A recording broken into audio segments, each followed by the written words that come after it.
Fear is the enemy of faith.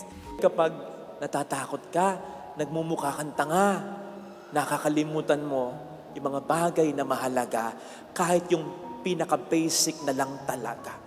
Matagal lang sinabi ng Diyos, nakalista, dati pa, 1,000 years ago sa Bible, you will be victorious. No weapon formed against you shall prosper.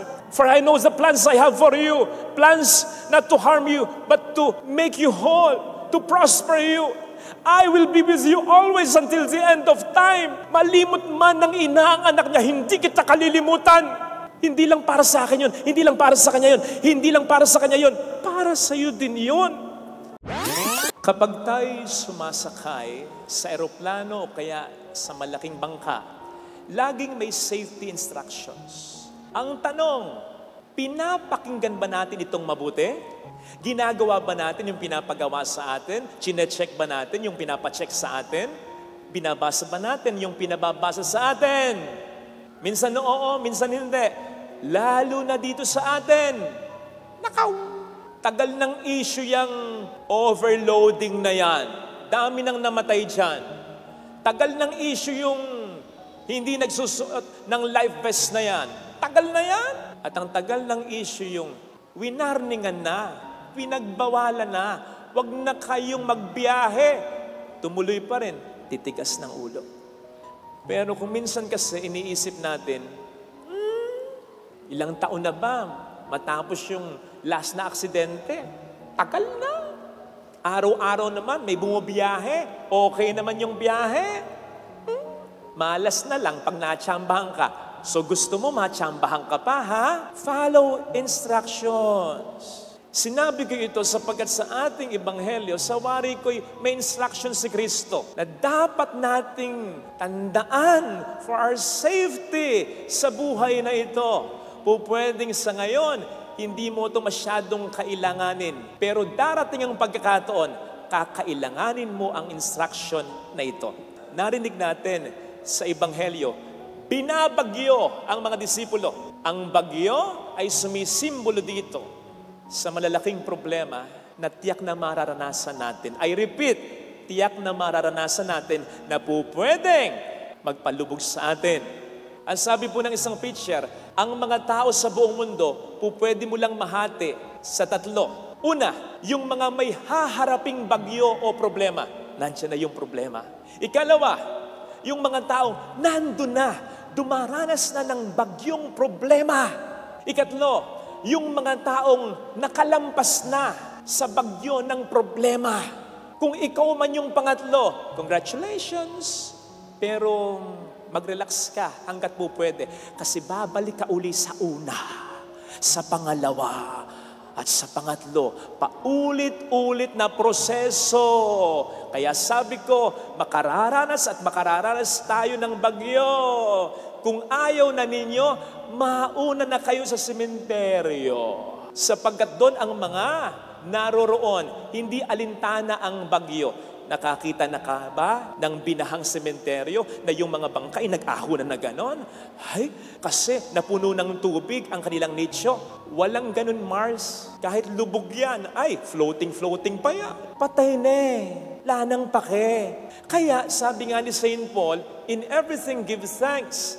Kahit may problema, yes, kahit nasasaktan ka, kahit naiiyak ka, kahit nahihirapan ka, kasi ibig sabihin, nahihirapan ka, naiiyak ka, buhay ka. Wala ka pa sa sementeryo. At habang may buhay, mayroon pang pag-asa. Provided, huwag kang palulubog sa bagyo ng problema. At dito papasok yung instruction. Isa lang, para madaling tandaan. Ano yon? Sabi ng Panginoon, do not be afraid. It is I. Huwag kang matakot. Fear is the enemy of faith. Tandaan natin, kapag tayo natatakot, marami tayong makakalimutan na dapat nating tinatandaan sa anumang laban. Natatandaan ko, nung ako'y mag-swimming lessons, isang basic na sasabihin, huwag kang magpapanik. Pag nasa tubig, huwag kang magpapanik. Kasi kapag nagpanik ka, matataranta ka na. Hindi mo na magagawa yung dapat mong gawin, yung itinuro sa'yo. Na dapat controlled lang yung breathing mo. Na dapat nakataas ang ulo mo. Na dapat relax lang yung pag-stroke mo. Ako nga, nakakalimutan ko dati. Nasa 4 feet lang ako. Totoo. Kasi pinasok ng tubig yung ilong ko. Kasi nagsasanay lang ako. Dumating yung instructor. Father, tulong. Father, 4 feet lang yan. Tayo ka lang. O nga, ano. Totoo. O, di ba? Para lang akong tanga. Ganun kapag natatakot ka, nagmumukha kang tanga, nakakalimutan mo yung mga bagay na mahalaga, kahit yung pinaka-basic na lang talaga. Tingnan po ninyo, yung mga disipulo sa Ebanghelyo, napaka-basic nung nakalimutan nila. Mag-focus lang tayo sa isa. Ano yon? Sige nga, sino ba yung nag-utos sa kanila na sumakay ng bangka at pumunta sa kabilang ibayo? Sino? Sino ang kausap ko? Sino? Po, si Kristo. Si Kristo ang nagsabi sa kanila, sumakay kayo ng bangka at pumunta kayo sa kabilang ibayo. Ikaw ba, kapag may aalis na tao, masama yung kutob mo, parang may mangyayaring masama sa kanya, pipigilin mo siya, di ba? Kapatid, ang kay Kristo hindi lamang kutob. Ang kay Kristo katotohanan, kahit hindi pa nangyayari yan, sapagkat siya ang Alpha at ang Omega. Kung alam niyang mamamatay sa dagat ang kanyang mga alagad, siya pa ba ang magsasabi, sumakay kayo sa bangka? Hindi. Di ba't siya rin ang nagsabi nang tawagin niya ang kanyang mga alagad, gagawin kong kayong mamamalakaya ng mga tao, ni hindi paggaanong nagsisimula ang misyong ito, tatapusin na sila ni Kristo, ang lagay pa'y mauuna pa sila kay Kristo? Diba? Kung ikaw yung alagad, dapat naisip mo yon. Napaka-basic nun. At ang pinaka-basic, hindi lang yung siya yung nagsabi sa amin na sumakay sa bangka. At siya rin yung nagsabi sa amin, pumaroon kayo sa kabilang ibayo. O sige nga, kapatid, yun ay mahalagang assurance na makaliligtas sila, maka-encounter man sila ng bagyo along the way. Sapagkat ang sabi ni Kristo, pumunta kayo sa kabilang ibayo. Hindi sasabihin ni Kristo yon kung mamamatay na sa ilog, sa dagat ang mga disipulo. Ang ibig sabihin ng pumunta kayo sa kabilang ibayo, see ya, yun. Ba't nakalimutan yun? Kung ako yon, tatandaan ko yon at enjoy ko lang yung bagyo. Totoo. Kahit binabagyo ka, sinasampal ka ng alon na gano'n. Enjoy ko lang. Magtataka pa ka. Yung mga ibang disipulo, ang gagawin ko, pupunta ako dun sa dulo ng bangka, tapos saka ko ililiyad ang aking mga kamay na ganyan, saka ko aaawit ng near, far, wherever you are, I will. O diba parang Titanic lang? Enjoy ko yun. Sapagkat alam ko, makaliligtas ako sa bagyo dahil ang sabi ng Panginoon sa kabilang ibayo. Amen? Yun ang nakalimutan nila. In fairness naman sa kanila, talagang nakakalimutan. Ang tagal nilang sumasagwan Ang sabi sa Ebanghelyo, naghiwa-hiwalay sila mga 6 p.m. yon. Pumunta si Jesus sa mountain para magdasal. At that time, sabi, approximately, mga 7 p.m. siguro, nandun na yung mga alagad naglalayag na, pasalungat na sa hangin, binabagyo na. Alam niyo kung kailan dumating si Jesus? Mga 3-4 a.m. na, 4th watch of the night na. Tagal nun. Kahit matindi yung pananampalataya mo, nako, makakalimutan mo talaga na sinabi ng Panginoon, go to the other side. Matatakot ka na Ang tagal It could have been different kung pagbulusok pa lang ng bagyo, nandun na si Kristo. Ay, o diba? Lanang ka ba? Si Pedro, maganda yung ginawa. Kahit nasabihang malitang pananampalataya, ikaw nga, sige, pagkatapos ng misa, punta ka sa ilog, sa dagat, yung lampas kawayan, ang lalim. Tapos, sige, gawin mo yung ginawa ni Pedro. Good luck sa'yo. Ang hirap nun. Nakakaba yun. Mas matindi yung ginawa ni Pedro kaysa sa ibang mga disipulong nasa bangka lang. Pero bakit sinabi ni Kristo, malitang pananampalataya ni Pedro, hindi na-sustain? Paano namang masustain? Ang layo ni Jesus. It could have been different kung pagtapak ni Pedro nung ganon, nandiyan na si Jesus, hindi Isang tapak na ganon, tapak pa, ang layo. Naku po, malayo-layo pa ito. Ganon ang nangyari. Ang tagal. Kaya yung matibay na pananampalataya, pwede talagang manghina. Iba kapag nagtatagal. Tayo nga, ako, natutuwa ako kapag may mga picture tayong ganito, kahit na tayo binabagyo o binabaha. Halimbawa, yan, yung una, pwede mong captionan yan. Anong caption yan?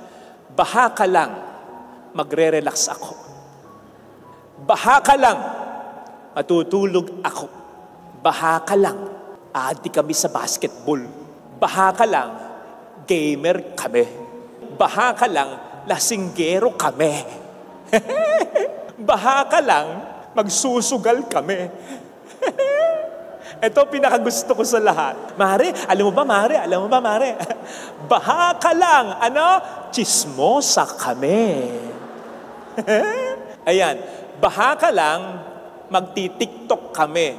At yung nangyari kamakailan lang, ano yon? Baha ka lang, nagmamahalan kami. Good luck. Tingnan natin, pag bumaha na ng luha. Joke lang. Ito ang punto. Bakit tayo nakakapagpa-picture pa ng ganyan at nakakatuwaan pa natin yan? Kahit na ikaw yung malagay sa ganyang karanasan. Bakit? Kasi alam mo yung baha, mga 2 araw lang yan. Lagay mo 1 linggo. Sige, gawin mo 1 buwan. Lilipas lang. Di ba? Ganun din yung bagyo. Isipin mo, kung yung baha na yan, 1 taon, 3 taon, 5 taon, katulad ng baha at bagyo o problema na binibigay sa'yo ng asawa mo. Sige nga, makangiti ka pa kaya? Makapagpa-picture ka pa kaya? Maging positibo pa kaya ang outlook mo? Sige nga. Buti pa nga yung bagyo, gaano man kalupit, ang hagupit, umaalis pero yung asawa mo at biyanan mong buwisit, hindi. Kaya matetest talaga ang face mo Tumatagal At kapag tumatagal, ang problema, ang bagyo sa buhay, dumadami yung mga what-ifs, lumulutang, na-emphasize, lumalakas ang pwersa ng mga what-ifs, mga negative what-ifs. What if hindi na ako gumaling? What if hindi na ako na mapagtapos sa mga anak ko? What if hindi na maging maayos ang buhay ko? What if hindi na magbago ang asawa ko? What if hindi ko na ma-achieve ito? Maraming what-ifs. Dumadami yan habang tumatagal ang problema. Ngayon, ganito ang good news. Tandaan mo, yung what if, hindi lang negative. Pwede ding positive. What if gumaling ka? What if makabayad ka sa utang mo, may mga mangutang pa sa'yo? What if maayos ang pamilya mo? What if magbago siya? What if humaba pa ang buhay niya? What if magkasundo pa ang mga anak mo? What if?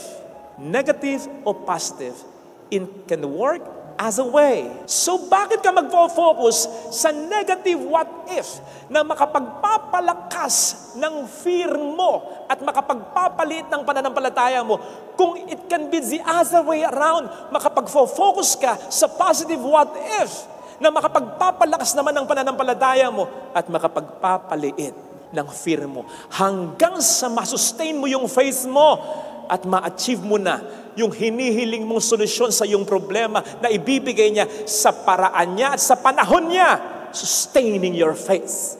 Focus on the positive what if. Para ma-convince kong kayo, na huwag kang mag-focus sa negative what ifs kasi galing yan sa demonyo. Wala nang magandang mangyayari sa'yo. Hindi ka nagagaling. Hanggang dito ka na lang. Minsan gagamitin pa yung pamilya mo, yung magulang mo. Hindi ka katulad ng kapatid mo. Frustrated, disappointed ako sa'yo. Black sheep ka. Wala kang kwenta. Yun ang mas matindi kapag ginamit na ng demonyo yung pinaka nakakakilala sa'yo at sinabing hanggang dyan lang ang buhay mo. Yung mga negative what-ifs na yon, huwag mong pakikinggan sapagkat kahit pa yun ay galing sa mga bibig ng mga taong mahalaga sa'yo, ginamit lang sila ng diablo. Huwag mong pakikinggan yan. Kontrahin mo yon ng mga positive what-ifs. Eto ngayon, listen to this. Kung yung negative what-ifs galing sa demonyo, saan galing yung positive what-ifs? Hindi sa Diyos. Walang what-if sa Diyos. Sapagkat sigurado ang Diyos. Kapag sinabi niya, totoo yun. Saan manggagaling yung positive what-ifs? Sa'yo. Sa'yo. Bakit, Father, hindi sa Diyos? Unfair yun eh. Di ba sabi mo, labanan ng what ifs, negative and positive what ifs, yung negative galing sa demonyo, dapat yung hindi. Bakit? Sapagkat pag sinabi ng Diyos, hindi na niya inuulit. Sapagkat pag sinabi niya, yun na yun. Mangyayari yun. It may take some time, pero mangyayari yun sa kanyang paraan, sa kanyang panahon. Bakit importante yun? Kasi kapag sinabi niya, dapat kiniklaim mo na, pinaniniwalaan mo na. Ikaw lang yung magwa-what ifs kasi hindi ka sigurado, kasi binobombard ka ng demonyo ng negative what ifs. Pero kung pangahawakan mo yung sinabi ng Panginoon, mas maraming mangyayaring positive what ifs sa isip at sa puso mo hanggang sa masustain na yung faith mo. Let me be clear on this. Eto, nang likhain ng Diyos ang mundo, anong sabi niya yung una? Let there be light. Anong nangyayari? There was light. Hindi na niya inulit. There was light. Papaano kung ang nangyayari ganito? Sabi ng Diyos, let there be light. Madilim pa rin. Let there be light. Madilim pa rin. Light! Yun. Hindi ganun ng Diyos. Pag sinabi ng Diyos, yun na yun. Matagal lang sinabi ng Diyos na gagaling ka sa sakit mo. Matagal lang sinabi ng Diyos nakalista, dati pa. 1,000 years ago sa Bible. You will be victorious. No weapon formed against you shall prosper. For I know the plans I have for you. Plans not to harm you, but to make you whole, to prosper you. I will be with you always until the end of time. Malimot man ng ina ang anak niya, hindi kita kalilimutan. Hindi lang para sa akin yun. Hindi lang para sa kanya yun. Hindi lang para sa kanya yun. Para sa iyo din yun. Iba lang yung application. Pero claim it, mangyayari sa buhay mo yun. Hindi ulit-ulitin ng Panginoon. Bakit? Kasi nakatakda ng mangyayari yun. Hindi mangyayari kung ikaw mismo hindi maniniwala. Bakit hindi ulit-ulitin ng Panginoon? Tingnan niyo, ang sabi niya kay Pedro, isang salita lang, come. Kahit pa naging struggle si Peter, hindi niya sinabing, come. Yung isang paa mo na, pangalawang paa. Kaya mo yan. Kaya mo yan. Hindi. Bakit? Sapagkat sa isip ng Diyos, kung paniniwalaan mo yung sinabi kong, come, makapupunta ka dito. Yun ang ulit-ulitin mo sa sarili mo. Sapagkat sinabi ko, mangyayari yun. Ang ginawa ni Pedro, nung una lang niya inulit-ulit, come, I'll come. Nakita niya yung unos, yung what if na negative. Ayun ang nangyayari. Hindi na mag-uulit ang Diyos. Kasi sigurado na siya sa kanyang sinabi. Pag sinabi niya, gagawin niya. Bakit ulit-ulit ang what ifs ng demonyo? Kasi walang kapangyarihan ng salita niya. Sinungaling siya. Hindi totoo yung sinasabi niya sa iyo na wala nang mangyayari sa buhay mo. Inuulit-ulit niya para ma-convince ka. At kapag na-convince ka niya, doon lang magkakaroon ng kapangyarihan ang sinasabi niya sa iyo. Kaya, wag mong pakikinggan ang diablo. Ang ulit-ulitin mo, yung minsan nang ipinangako ng Diyos sa iyo. Yun ang totoo. Hintayin mo, mangyayari sa paraan nga lang niya at sa panahon niya. Pero mangyayari, yun ang importante.